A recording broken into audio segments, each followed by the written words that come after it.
Good evening, viewers.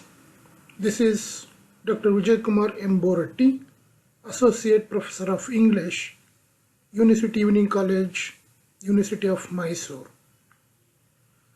This is a small presentation on the poem, the first book written by one of the greatest Punjabi as well as English poets of India, Amrita Pritam. This lecture is part of Indian Literatures in English, prescribed as 8th paper for the 6th semester students of B.A. of Mysore University. Before understanding this poem, let me make a few preliminary remarks. The following lecture is based on my personal reading of the poem. Hence, my interpretation need not be final. As you know, interpretations or understanding of poems differ from individual to individual. Let me begin with a reading of this poem by Amrita Pritam.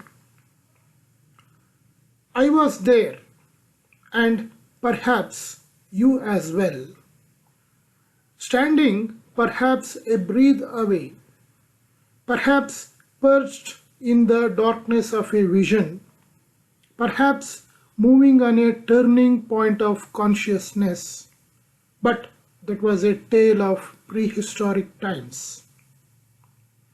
That was our existence, yours and mine, which became the first language of the world. Words were coined to identify me, words were coined to identify you, and they wrote in that first language their first book. That was our tryst, yours and mine. We slept on a bed of stones, and our eyes, lips, and fingertips became the words of your body and mine. Then they made translations of this first book. The Rig Veda was compiled much later. Here is the picture of Amrita Pritam in her old age, perhaps deeply ruminating over some intellectual thought. The poems of Amrita Pritam require a thorough as well as sufficient background of the poetess herself. This is because without understanding Amrita Pritam's literary orientation or her intellectual background, any analysis of her poems becomes insufficient and incomplete. So let me briefly give background to Amrita Pritam's life and her literary career. Amrita Pritam was born in 1919 and she died in 2005. She was an Indian novelist, essayist, and poetess. She wrote in Punjabi as well as in Hindi languages. In fact, she is the first prominent female Punjabi poet. Very interestingly, she was liked by both sides of India and Pakistan.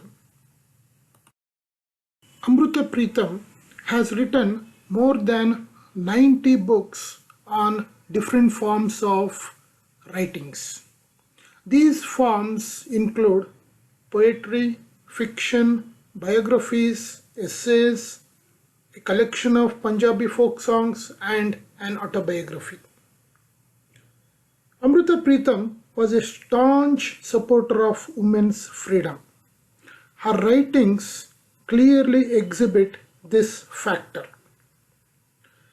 She was also against any form of patriarchy and its influence on the suppression of women. She is known for her radical views about various issues like sexuality, love, and family. At a time when India was still opening its eyes for the overall education of women, Amrita Pritam was well ahead of her times, especially in 1950s and 60s. Obviously, she was a strong critic of conservative ideas and traditional views, and her writings express her strong criticism of anything that is irrational or superstitious about Indian life and its practices. Now, let us slowly and steadily understand the poem, The First Book.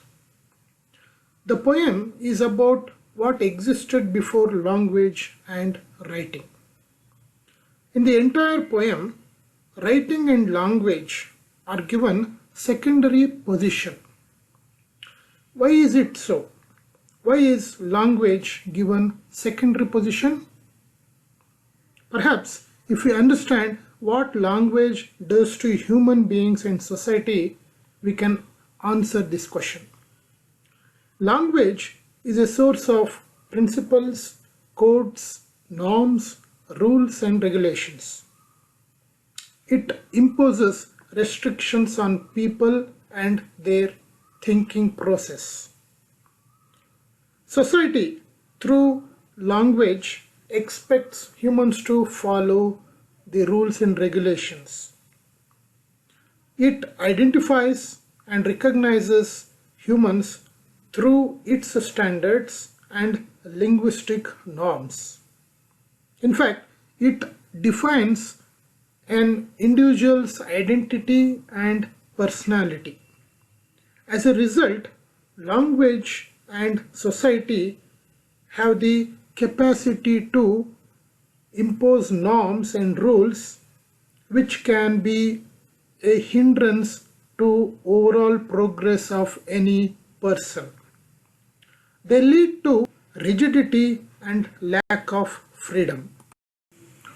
In the poem, the poet seems to disregard such codes and principles of language or society. The poem does not give importance to a written code or written book. The Rigveda is an example. In the poem, this book is not considered as original or first book by the poet. What reasons does she have to disregard the Rigveda as not the first book? In order to answer this question, we need to know briefly about the Rigveda. The Rigveda is an ancient collection of Vedic hymns. It is believed to be one of the oldest texts in the world. Many Indians believe that the Rigveda is a sign of glorious civilization in the subcontinent. It is also believed that the Rigveda is the best source of knowledge in the world. However, not all Indians believe in such notion or idea about the Rigveda. Only a section of Indians think about the Rigveda so and so. The poem seems to criticize this idea about the Rigveda in India. The poet seems to underestimate the importance of the Rigveda. She believes that some other language, some other book appeared or was written much before the Rigveda. So, what existed before the Rigveda? The poet seems to be very clear in answering this question. She thinks that a pure, unadulterated, and honest relationship between humans existed. These human beings, in the poem it is I and you, existed closely The words breathes away indicate the closeness of the human beings. These human beings were very much in relaxed mood most of the times. They relaxed themselves in the darkness. They slept on natural places. The words slept on a bed of stones indicate their naturalness. These human beings loved each other. The actions of lips, eyes, and fingertips spoke more words than any poetry or hymns. The first language of these human beings was in the form of loving, caring, mutual trust, and natural expression of affection. There was no botheration of any lofty vision of universe or mystery of creation. These human beings did not find it necessary to come out of darkness and reach vision. They did not find it needful for lofty consciousness or sublime realization. They led a very simple, uncomplicated life. They did not experience any burden of knowing the world or divinity. According to the poet, the first book came much later. This book does not contain anything, but it is the translation of natural, instinctive behaviors and gestures of the prehistoric human beings about whom I have just elaborated. After this first book came the Rig Veda. In other words, the Rig Veda is a translation. In other words, it is a compilation. Compilation means bringing together of word experiences in the form of language or words. In this sense, the Rig Veda is not original. It is a copy of human nature. It is a translation or an anthology of basic human behavior. But later on, divinity was associated with it. Humans in the prehistoric times never cared for identity or recognition. But now they are named and identified. Most of the times they are named and identified in the guise of race, class, color, caste, country, or sex. The poet thinks that written language is not the language of the humans in prehistoric times. In this time or in this period, there was no human division by language or writing. It was the human instinctive and natural behavior or natural love and affection which was characteristic of the human tendency. It happened or it continued till the Rigvedic period. Being a radical poet and known for her revolutionary ideas, Amrita Pritam does not regard the Rig Veda as the sign of Indian civilization. Instead, throughout the poem, Amrita Pritam gives importance to simple, natural, and instinctive love of human beings before the beginning of history or civilization. This poem acquires more importance and relevance in contemporary India.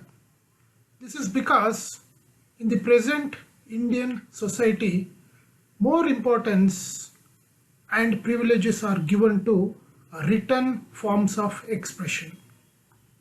Amrita Pritam precisely questions this kind of approach to Indian civilization or writing forms.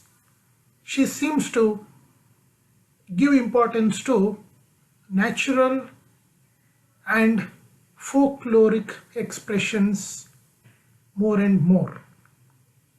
Thank you viewers for listening to this small lecture on the first book written by Amrita Pritam. And don't forget to refer other works and critical books on Amrita Pritam's poems for more knowledge and more information. Thank you again.